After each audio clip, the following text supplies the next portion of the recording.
Here's a little bit of something to bear in mind when you're playing grace notes. You know what grace notes are? They're those little tiny notes that flick just before a note on a score. So for example, so 1, 2, 3, 4, 1, 2, 3, 4. So they're not really on a specific beat, but you've just got to honour them in some capacity or other. Now there's two ways that you can approach the grace note. You can approach them to give them a real kind of you can approach them with a real nice sort of drag and give them a nice sort of welcome, or you could really flick them on. So you can either go, or you can go. Now it depends really on the context of the performance that you're trying to achieve, but really the way that I would differentiate them is much more contemporary would demand that quick flicker, whereas if you're going old school, and when I say old school I'm talking classical and beyond, that's when you can start to drag them out a bit more. A fairly obvious example of these kind of grace notes would be in the grave section of Beethoven's Pathetic Sonata, the first movement, where you get this one.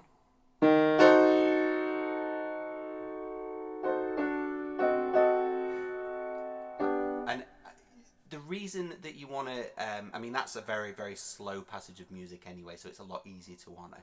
But really, in classical music, you'll find that that they often want to be honoured a lot more rhythmically rather than as a.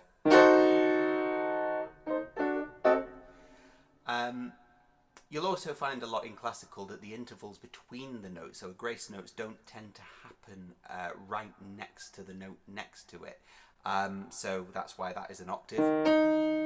Another one is Schumann's Träumerei from his Scenes from Childhood. You know, what's written, what could be interpreted as. I'm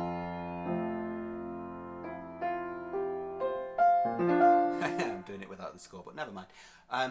You know, what's actually supposed to be performed is very in keeping with what's in what he writes in the first bar, which is.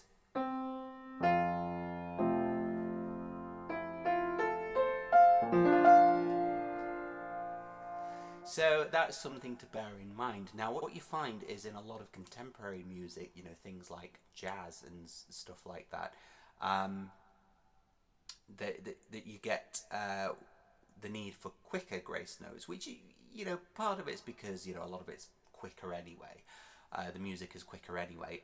But what you want to do is also bear in mind what kind of music you're playing. And with jazz music, jazz is very, very fond of sounding discordant, dissonant. You know, it really brings all these different things to the table, which are fantastic. But they just make you think, make you sort of rethink how you want to approach it. So, you know, Gershwin is a great example of this. So, I've not played this for a long time, but there is a video of me playing it. Somewhere on this channel. So this is I'll Build a Stairway to Paradise, and he puts a grace note, and as you can hear,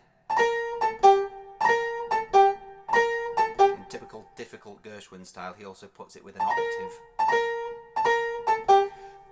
But what you're doing is you really want to sort of get it so quick that it almost clashes, so almost like you're going almost at the same time, because that's kind of desirable. Or whatever it does. I mean, something like that. But that's really what you want to bear in mind with grace notes. It's all about context. So classical, do not skim past grace notes. Don't make them too obvious. Always take note of any footnotes in classical music. Sometimes in a lot of particularly modern editions of classical music and transcripts, you'll have little letterings that are like a key to the bottom or maybe the back of the book where it says this grace note should be performed like this. So, you know, always take note of them. But if you don't have anything like that, you know, just bear in mind that it should be a little bit more drawn out. And in jazz music and in a lot of other contemporary music, you know, your pop and your rock, if you want to put grace notes in, then you can be a lot quicker with them. That's the general rule anyway, but ultimately you're the performer, so play around.